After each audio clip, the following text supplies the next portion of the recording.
नमस्कार. मी इंद्रजित कृष्णराव जगदाळे, प्रभाग क्रमांक 5 मधून निवडून आलेलो आहे आणि मी दौंड शहराचा गेल्या 25 वर्षापासून नगरसेवक या पदावर काम करत आहे. हे काम करत असताना दौंड शहरात अनेक समस्या समोर आहेत.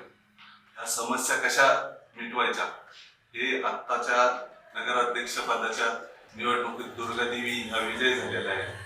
पक्षाच्या माध्यमातून मोठ्या मताधिक्याने त्या निवडून आलेल्या आहेत.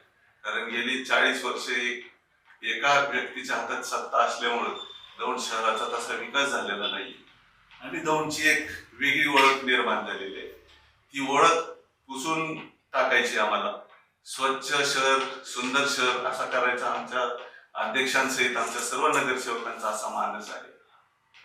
आणि हे सगळं काम करत असताना राज्याचे उपमुख्यमंत्री अजितदादा पवार यांच्या नेतृत्वाखाली आम्ही काम करत आहे आणि आम्हाला निश्चित विश्वास आहे की या सर्व आमचे जे काही प्रलंबित काम आहेत ह्या कामामध्ये अजितदादा आम्हाला साथ देतील. याच्या आधी बी साथ दिलेली आहे आणि भविष्यात सुद्धा साथ देतील. निश्चितच अजितदादांचा मोठा आशीर्वाद आम्हाला सगळ्यांना लाभलेला आहे. येणाऱ्या काळामध्ये चांगल्या पद्धतीने ते मदत करतील अशी अपेक्षा व्यक्त करतो.